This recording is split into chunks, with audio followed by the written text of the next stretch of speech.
Now, from the Columbia Basin, your local news source, this is iFIBER 1 News, presented in high definition. The #1 source for real-time local news, local sports headlines, and our very own Weather Center forecast covering the entire Columbia Basin. With your iFIBER 1 News team, reporting news in real time as it's happening. From the iFIBER Communications HD broadcast studio in Ephrata, Washington, this is iFIBER 1 News, and it starts now.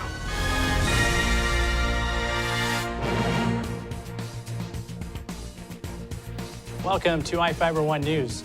I'm Cody Johnson with news from around the Columbia Basin for Thursday, March 21st. Tonight we report on the Sheriff's Town Hall meeting in George last night and learn how the Ephrata City Council hopes to save money by having inmates work in the park. We take a look at the scientific discoveries made by some Ephrata students this week and hear what Electric City Council members think of their street trees. In sports, we have updates from the NCAA tournament and the Mariners. Our spotlight story tonight will take you into the process of making an iconic Easter treat that's celebrating its 60th anniversary this year. We also have the latest weather forecast for the Columbia Basin from the iFIBER 1 Weather Center. Our top story tonight, Grant County Sheriff Tom Jones and his chief deputies visited George last night to hear from residents on a range of issues. Here with the story is Spencer Graham. Grant County Sheriff Tom Jones held a town meeting in George Wednesday night where he discussed the lingering issue of metal theft from local farms.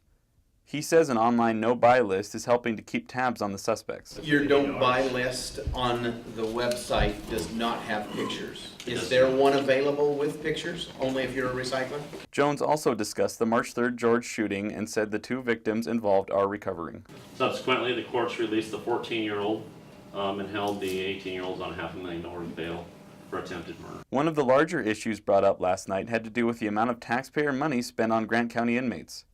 A couple of the roughly 30 people in attendance argued that inmates are given too many luxuries and medical care. And all these amenities, why? They're a criminal. They have a debt to society to pay. You're a lowly dog and you have no rights while you're incarcerated. But they do. They have more rights than us. Grant County Commissioner Richard Stevens countered by saying that state law requires these amenities. Also addressed was the community's involvement with combating the local crime rate.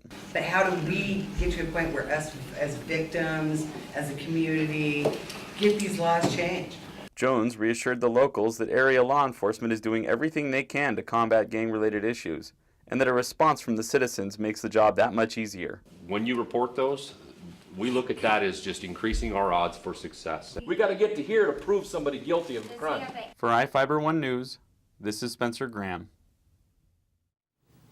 In Quincy, a dispute between the city and a former police officer ended this week.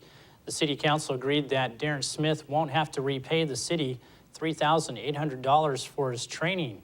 Smith in turn agreed to release the city from any other claims tied to his employment. Smith resigned his position in 2008 and filed 2 unsuccessful lawsuits. He'd claimed the city's former police chief and former sergeant retaliated against him for voicing concern about safety issues and how a sergeant was chosen.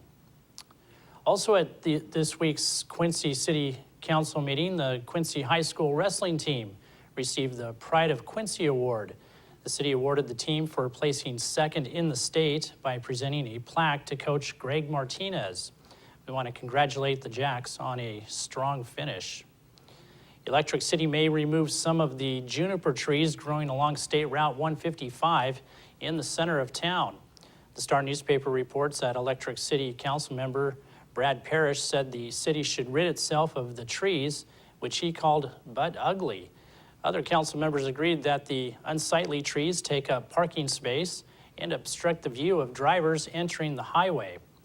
Mayor Jerry Sands reportedly said he wants to survey local business owners before approving removal of the trees, which cost about $60,000 to install several years ago.